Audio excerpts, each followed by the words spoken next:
Hello बच्चों, कैसे हैं सभी लोग। उम्मीद है सभी लोग अच्छे होंगे। आज के इस टॉपिक में पढ़ाते हैं आइंस्टीन का समीकरण, आइंस्टीन का प्रकाश वैद्युत समीकरण। कि वैज्ञानिक आइंस्टीन ने प्रकाश वैद्युत प्रभाव की जो व्याख्या की और उससे जो समीकरण निकाला उसका डेरिवेशन पढ़ते हैं। तो प्रकाश वैद्युत प्रभाव की आइंस्टीन ने क्या की व्याख्या। तो प्रकाश वैद्युत प्रभाव क्या होता है, तो सिंपल सा आपको हम बताते हैं कि प्रकाश वैद्युत प्रभाव क्या होता है। कि जब किसी धातु के पृष्ठ पर पराबैंगनी प्रकाश किरणों को क्या किया जाता है, डाला जाता है। पराबैंगनी प्रकाश किरणों को क्या किया जाता है, डाला जाता है। तो इस धातु से इलेक्ट्रॉनों का क्या होने लगता है, उत्सर्जन होने लगता है। इलेक्ट्रॉनों का क्या होने लगता है, उत्सर्जन। इस घटना को ही क्या कहते हैं, प्रकाश वैद्युत प्रभाव। और जो इलेक्ट्रॉन उत्सर्जित होते हैं, इन इलेक्ट्रॉनों को बोला गया फोटो इलेक्ट्रॉन। क्या बोला गया, फोटो इलेक्ट्रॉन। और इन इलेक्ट्रॉनों की वजह से जो धारा प्रवाहित हुई उस धारा को बोला गया प्रकाश वैद्युत धारा। प्रकाश वैद्युत धारा। तो धातु का पृष्ठ कैसा होना चाहिए, तो जैसे धातु है तो ये अर्धचालक है। कैसे है, अर्धचालक। जैसे सिलिकॉन वगैरह है, सिलिकॉन ये अर्धचालक। इसमें इस प्रकार के अर्धचालक में जब प्रकाश किरणों को डाला जाता है तो इससे इलेक्ट्रॉनों का क्या होने लगता है, उत्सर्जन होने लगता है। जैसे सोलर पैनल है आपका, सोलर पैनल जो होता है वो सिलिकॉन धातु का बना होता है। और उसके अंदर जो वायरिंग होती है वो किस धातु की होती है, कॉपर की और चांदी Ag की। तो उससे इलेक्ट्रॉनों को क्या होने लगता है, उत्सर्जन होने लगता है और करंट प्रवाहित हो जाता है। तो इसकी जो व्याख्या की थी आइंस्टीन ने किया था, और इस व्याख्या पर आइंस्टीन को नोबेल पुरस्कार मिला। एक समीकरण प्राप्त किया, उस समीकरण पर ही आइंस्टीन को नोबेल पुरस्कार मिला था। तो इस प्रयोग पर इनको नोबेल पुरस्कार दिया गया, नोबेल पुरस्कार। तो देखिए इसकी व्याख्या कैसे कर रहा है आइंस्टीन।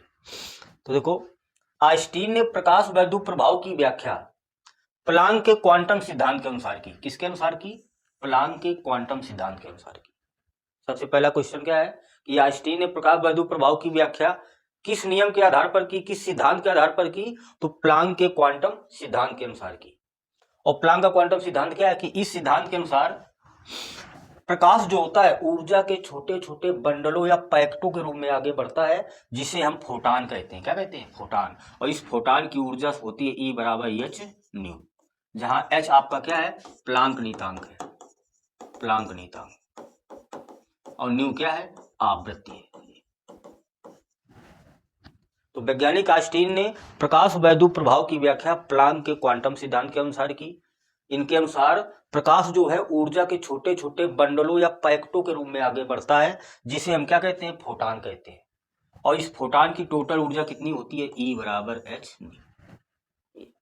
अब जब कोई फोटान, ये देखो प्रकाश किस रूप में चलता है, ऊर्जा के छोटे छोटे बंडलों या पैकेटों के रूप में इस तरीके से आगे बढ़ता है, इन्हीं को क्या बोलते हैं, फोटान। तो जब कोई फोटान किसी धातु के पृष्ठ पर गिरता है, जब कोई फोटान किसी धातु के पृष्ठ पर गिरता है तो वह अपनी संपूर्ण ऊर्जा, इसकी ऊर्जा कितनी होती है, E = h न्यू। तो जब कोई फोटान किसी धातु के पृष्ठ पर गिरता है तो वो अपनी संपूर्ण ऊर्जा धातु के अंदर उपस्थित इलेक्ट्रॉनों में किसी एक इलेक्ट्रॉन को दे देता है। जब कोई फोटान धातु के पृष्ठ पर गिरता है तो वो अपनी संपूर्ण ऊर्जा E = h न्यू धातु के अंदर उपस्थित इलेक्ट्रॉनों में किसी एक इलेक्ट्रॉन को दे देता है। अब वह इलेक्ट्रॉन जब इतनी एनर्जी पा जाता है तो उस एनर्जी का क्या करता है, उपयोग करता है। कैसे करता है, अब वह इलेक्ट्रॉन इस ऊर्जा का उपयोग दो भागों में करता है, दो रूप में करता है। कैसे, कुछ ऊर्जा सतह से इलेक्ट्रॉनों के रूप में उत्सर्जित हो जाती है, यानी कुछ ऊर्जा का उपयोग वो क्या करता है, इस धातु के सतह से इलेक्ट्रॉनों के उत्सर्जन में खर्च कर देता है। जैसे ही धातु के अंदर उपस्थित इलेक्ट्रॉनों में किसी एक इलेक्ट्रॉन को E = h न्यू ऊर्जा मिली तो वो इलेक्ट्रॉन क्या करता है, इसका उपयोग कैसे करता है, कुछ ऊर्जा धातु से इलेक्ट्रॉनों के उत्सर्जन में खर्च कर देता है। तो इसको कितनी मिली टोटल एनर्जी, E। अब क्या किया, कुछ ऊर्जा खर्च हो गई। कैसे, इस धातु के अंदर उपस्थित इलेक्ट्रॉन जो है उसको बाहर निकालने में कुछ ऊर्जा खर्च हो गई। तो जब इलेक्ट्रॉनों को बाहर निकाला जाएगा तो कार्य करना पड़ेगा, उसी को हम बोलते हैं कार्य फलन, क्या, W प्लस। और ऊर्जा कहाँ खर्च हुई, और कुछ ऊर्जा इन इलेक्ट्रॉनों को गति ऊर्जा के रूप में मिल गई, E के बराबर हाफ mv², यानी E के, ये अर्थात जो संपूर्ण ऊर्जा थी वो दो भागों में वितरित हो गई।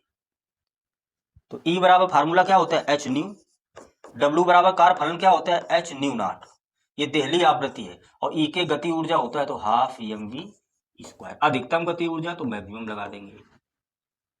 कार्य फलन क्या होता है, यानी किसी धातु से इलेक्ट्रॉनों के उत्सर्जन में, किसी धातु के पृष्ठ से इलेक्ट्रॉनों को उत्सर्जन कराने के लिए जितनी एनर्जी की आवश्यकता होती है उसी को क्या कहते हैं, कार्य फलन कहते हैं।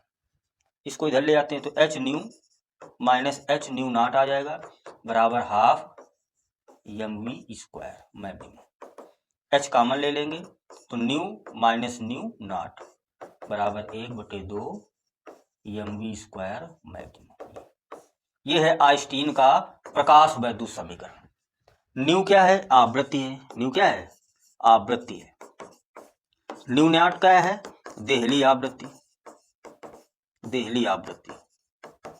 और h क्या है, प्लांक नीतांक है, प्लांक नीतांक। और प्लांक नीतांक होता कितना है, h बराबर 6.6 गुणा 10⁻³ जूल सेकेंड मात्रक होता है, जूल इंटू सेकेंड। इसी पर इनको नोबेल पुरस्कार से सम्मानित किया गया था आइंस्टीन को, इस समीकरण पर। ये तो वैज्ञानिक आइंस्टीन ने प्रकाश वैद्युत प्रभाव की व्याख्या प्लांक के क्वांटम सिद्धांत के अनुसार की। इस सिद्धांत के अनुसार प्रकाश ऊर्जा के छोटे छोटे बंडलों या पैकेटों के रूप में आगे बढ़ता है, जिसे हम क्या कहते हैं, फोटॉन कहते हैं। इस फोटॉन की ऊर्जा कितनी होती है, h न्यू होती है। तो जब कोई फोटॉन किसी धातु के पृष्ठ पर गिरता है तो वो अपनी संपूर्ण ऊर्जा h न्यू धातु के अंदर उपस्थित इलेक्ट्रॉनों में किसी एक इलेक्ट्रॉन को दे देता है। तब वह इलेक्ट्रॉन इस ऊर्जा का उपयोग दो भागों में करता है। कैसे, कुछ इस धातु से कुछ ऊर्जा का उपयोग धातु से इलेक्ट्रॉनों के उत्सर्जन में खर्च कर देता है, और कुछ ऊर्जा इन इलेक्ट्रॉनों को गति ऊर्जा के रूप में मिल जाती है। अर्थात संपूर्ण ऊर्जा जो E थी दो भागों में W प्लस E के में डिवाइड हो गई। तो E बराबर h न्यू, W बराबर कार्य फलन होता है h न्यू नॉट, E के गति ऊर्जा हाफ mv², इसको हम इधर ले आए, h कॉमन ले लिया, तो ये हो गया आइंस्टीन का प्रकाश वैद्युत समीकरण। बहुत ही अच्छा डेरिवेशन है, बहुत पूछा जाता है इस डेरिवेशन को।